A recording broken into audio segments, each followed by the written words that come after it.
Aftermath. When you know on the aftermath on this is that we have to investigate this. It doesn't matter if the perpetrator is dead or not. We have to investigate it just like it's going to trial. Everything has to be documented. All the evidence has to be collected. It's one of these things that we can't, drop the ball on it. We can't do it just lackadaisical. It has to be done the same way as if we were taking this case to a prosecutor going, this is what we've got, and this is what we want to prosecute this guy for on that. So it takes a long time depending on the area of the building, where it's happened, how many people have been injured and hurt, and all that. It can take a very long time. So it can leave your area where you can't get into for quite some time. So have an understanding that you might not be able to get in your building, you might not be able to get your belongings until the investigation is complete, or if this individual has survived, you might not be getting belongings back until the trial is over. And that can be a very, very long time. So have an understanding about that. The other big thing I want to tell you about, and you really don't hear about this very much, is that when the police come here, we're going to collect all the evidence. The coroner's office is going to come in here. If there are any deceased, the coroner's office is going to take the bodies out of here. What is left behind is going to be, if there's bullet holes, blood splatter, all that stuff's going to be left behind. And that is traumatic. Just to see that is traumatic. You can't, you're going to come in here and you're going, oh my God, we knew people that were in here. We knew them. This is probably their blood. So it's very traumatic. So what I want to tell you is that, yes, somebody from the temple is going to have to come in here and kind of make the assessment. But you should not be the ones that are cleaning it up or fixing it. Somebody else that you can pay from the outside that has no connection to any of this stuff, that they do this stuff for a living, have them come in here and do it, because that's going to be extremely horrifying just to bring it in there. And that's the other thing, is that you're going to be affected by something like this, a traumatic experience. And it happens in law enforcement quite a bit.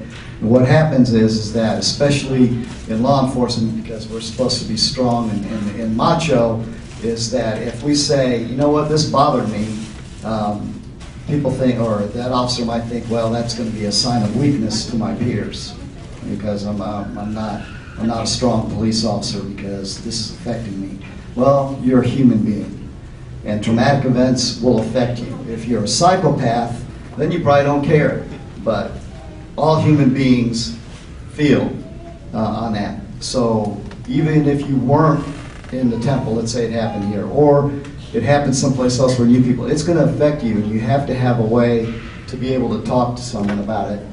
And we usually talk about doing debriefs.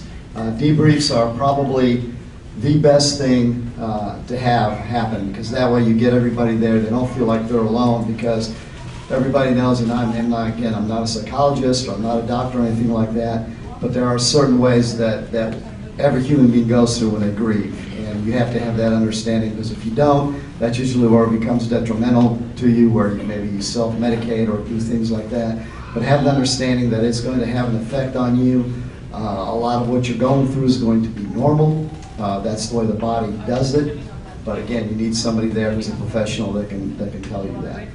The other thing I will tell you, and Javad hit on it, is when police officers come into a life-threatening situation, like he was telling you, we're going through the exact same physiological things that every other human being goes through. We're going to be scared. I'm telling you right now, I don't care. I've been shot at several times, and I'm just as scared every time that happens. Just because it happens to you once, you hear about combat veterans. Just because it happens to you once doesn't mean you're not afraid of it, because it's a life-threatening situation. Your body's reacting to it on that. So when they come in here and he's telling you, show me your hands, that's what they're looking for. They're looking for something that's going to hurt them. And when we get calls on the radio, it's like, I'll give you an example here. I'm going to a school, and they're going, it's going to be a white male wearing blue jeans and a t-shirt. How many white males wearing blue jeans and a t-shirt do you think are in that school?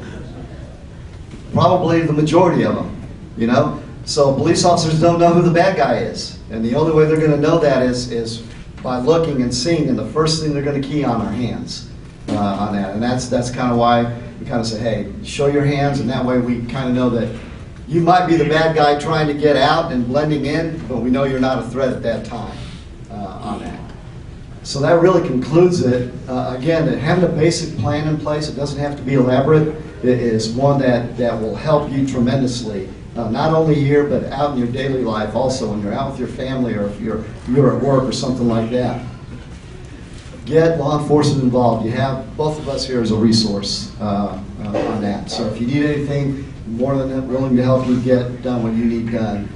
My information's on the bottom. Email's the best way to get a hold of me. If you want to get a hold of me, I'm more than happy to get in more detail on certain things. But again, this is kind of overview to kind of get this going, and we're gonna open it up to questions if anybody has any questions.